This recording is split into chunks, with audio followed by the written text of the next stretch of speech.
Hello, record nerds of the internet. It's that time of month again to go through all the records I bought this month. Holy cow, it's a lot. Let's get into it.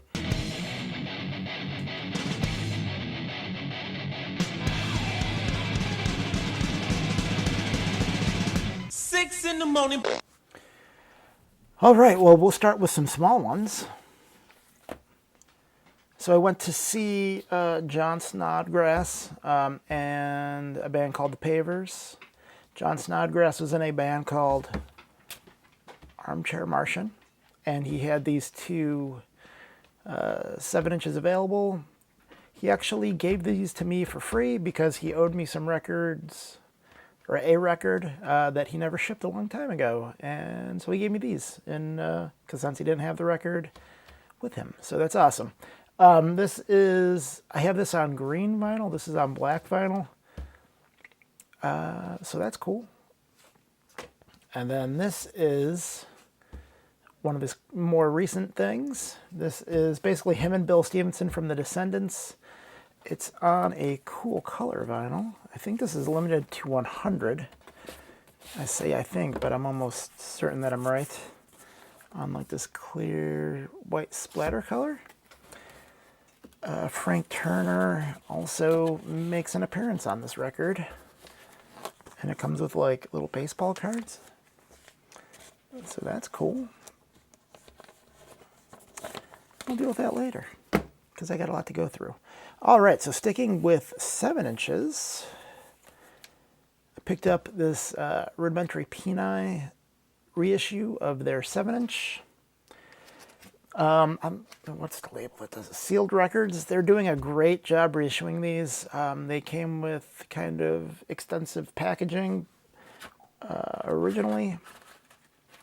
And so when they're repressing it, they're recreating that packaging. So it comes with like a little booklet like the original did and fold out sleeves. This is on black vinyl. It was also came out on white, which was not available when I ordered it. I ordered it from the label.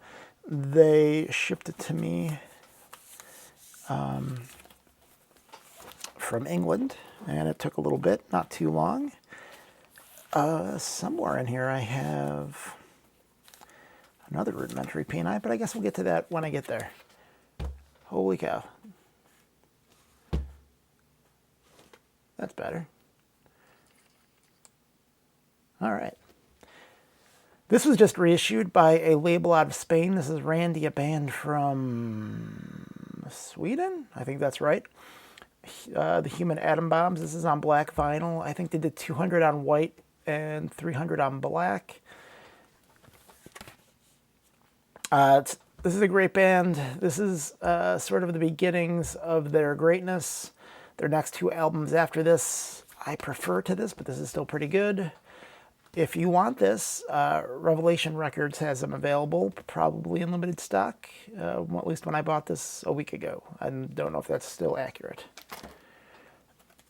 So, we'll go with this. Ned's Atomic Dustbin.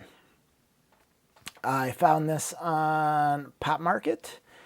This is a record I've been looking for a while. Brings me back to high school when this album first came out. I finally got it on vinyl, so I'm happy about that. If you want this, I don't know. Music on vinyl stuff is particularly hard to find in the US, and it tends to go out of print. So if you want to buy it, get on Pop Market or ask your local store, even better, to order it for you. This is another one I bought. Man, I need to adjust this some more. Okay. Killing Joke's first album. This is a reissue that some label did. Killing Joke being one of, I guess, what you would call the first industrial band. I would call them the first real industrial band. I mean, I guess Throbbing Gristle is the first to invent the term industrial, but and it's on this cool half black, half clear. The Throbbing Gristle invented it, but Killing Joke, I think, this album particularly, if what you imagine industrial to be, I think that's more in line with what it is. So my son and I went to Cleveland to go see a band called Turnstile play. And while we were there, we hit up some record shops. And speaking of industrial and early Throb and Gristle, they had this, White House's Halogen. You never see these in the U.S. $25 seemed like a deal. This is noise music. It's literally noise. It's hardly listenable. They're a band that played in my hometown of Buffalo, New York, a long time ago, and they needed a bass amp. They needed two of them. I had one of them to lend them, and so I got to see them for free. So me and about 10 other people saw White House. This would have been 17 years ago, maybe, and they used my bass amp. And after the show, they said, "What do you think?" Well, one of them did. I don't remember which. And I said, "It was very interesting." And he's like, "Can't ask for better than that." So I saw that. I've never seen one of their records. They didn't have any of their records when they played here. But alas, there it is. That came from a store in Cleveland called Hausfrau, which I think translates from German into housewife, which is a weird record store name, but it was a really cool record store. Let's see if I can find the other records I bought there. To continue, here's one. The Halo Benders. If you don't know who the Halo Benders are, I wouldn't be surprised. This is Calvin Johnson from Beat Happening and Doug Marsh from Tree People, which is the band I prefer, and Built to Spill, which are also good, but I prefer the Tree People. This just got reissued. So I got this from Hausfrau as well. And then, let's see, I got one other one from there. Oh, here it is. The X. This is their first album. This is actually out of print. It was actually on clearance there, which was very nice. I was kind of looking to find this. It comes with a bonus 7-inch. And like a little insert thing. That's pretty cool.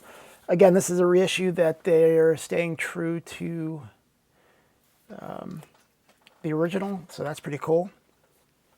And since I'm discussing that, we'll go back to the Rudimentary Peni. And again, they've reissued this with, you know, the opening up sleeve. This is on white vinyl.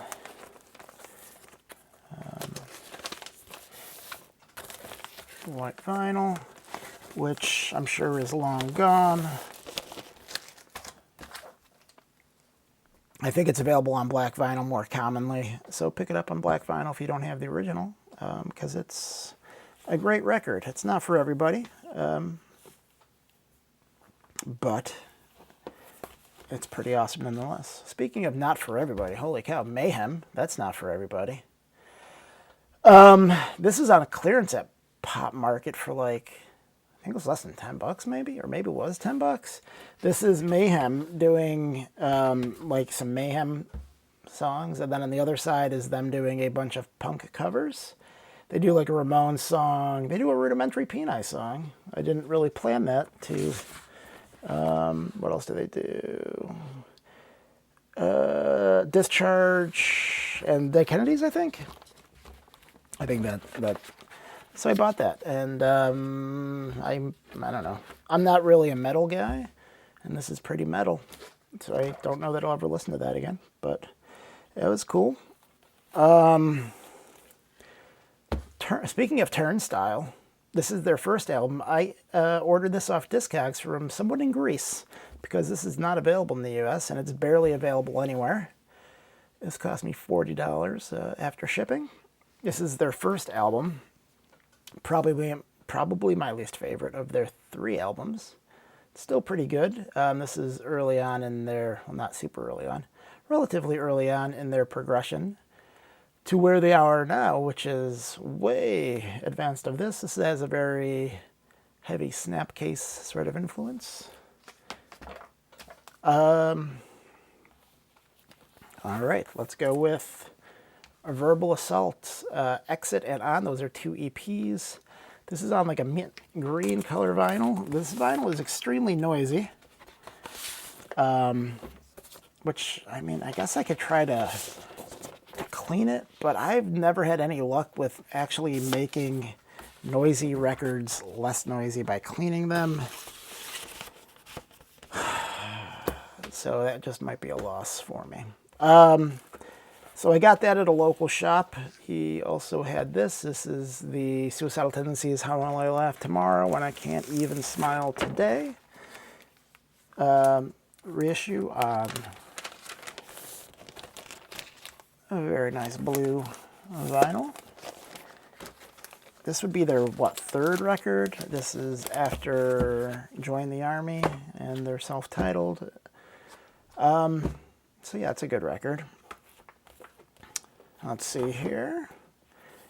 Here's a used record. I haven't shown any of those. I got this from a place called Mistake by the Lake in Cleveland when we were there. This is Reverend Run, or Run, from Run DMC's self-titled, or not self-titled, solo record, but it's not really solo because he's got a lot of people on here. This was like a promotional only sort of copy. I think the LPs were only promotional. It's not worth much of anything, but it's enjoyable for me, being a Run DMC fan. He threw that in because we bought a MF Doom record for my son, and so he's just like, yeah, take that. It was $3. Speaking of used records, and speaking of Cleveland, while we were in Cleveland on the way back in a place called Mentor, if you've ever been there, I've been there twice. There's a really cool record shop called the Record Den, and I picked up some records from there, one being the Jackson 5, Victory. I got this from my wife. It's on a gatefold. It's a gatefold. Oh, look at Michael Jackson. He looks the same hue as his brothers. I actually met Marlon Jackson. I was actually, when they came to Buffalo, I was in the hospital for a very bad concussion from jumping off a ramp on my BMX and landing on my head, and I got to meet him. Nothing weird happened.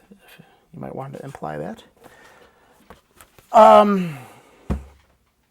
I got this because my wife doesn't like records, but she actually saw the Jackson 5 on this tour, and I thought it would be nostalgic for her and fun, and maybe she could get into listening to records. Not really. Speaking of which, I also got her this because she really likes some of these Chicago songs. I didn't really know any Chicago songs. I heard a bunch of these songs before, but I hadn't really been aware that they were Chicago songs. This is the first printing with the printed inner sleeve and the non-generic Columbia label. And this record is potentially one of the worst sounding records I've ever heard. It literally gave me a headache listening to it, to the point where Walmart sells a reissue of this on like an orange colored vinyl, or maybe it's on a yellow color, I don't know. I'm tempted to buy it to see if it sounds any better, because I can't sound worse than this, although I guess it could sound worse. But man, if it does, holy cow. But I only paid a couple bucks for this, so I don't really care. But it'd be interesting to see if that's any better. Maybe I'll make a video about that. All right. So back to the Record Den and Mentor, they had a bunch of Record Store Day stuff on clearance, and one of them was this. So The Cure, every Record Store Day, reissues something. Sometimes it's something cool like this, or Blood Flowers. It always seems to be annoyingly on picture disc, which I don't think anyone prefers. I don't know why they're doing that, other than to troll us. But they had this on sale.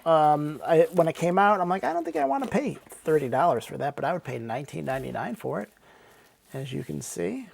I listened to one of the four sides, and I was like, it doesn't sound great, but I guess it's worth having for 20 bucks. Then speaking of Record Store Day, this was a Record Store Day thing from a long time ago. This is the first Buffalo Tom LP. This is actually produced by Jay Mascis of Dinosaur Jr. So that's cool. They redid the art. This was not the original art.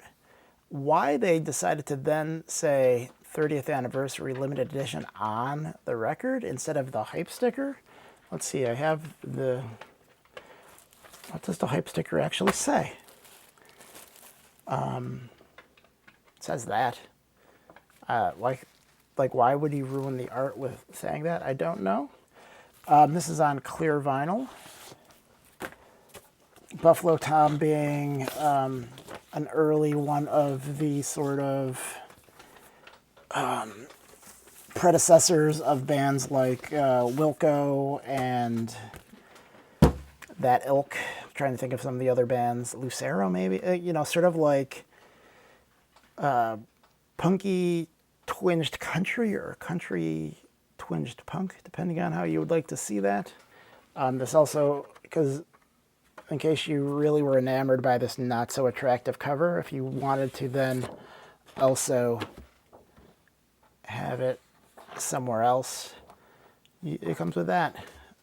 Why they wasted their money, I don't know. All right, guys, that's essentially all of the records I bought this month, minus some jazz records, which I left out because this is too many records to talk about and go through. It's a lot of records, guys. I have a problem. I have a real problem. Take care.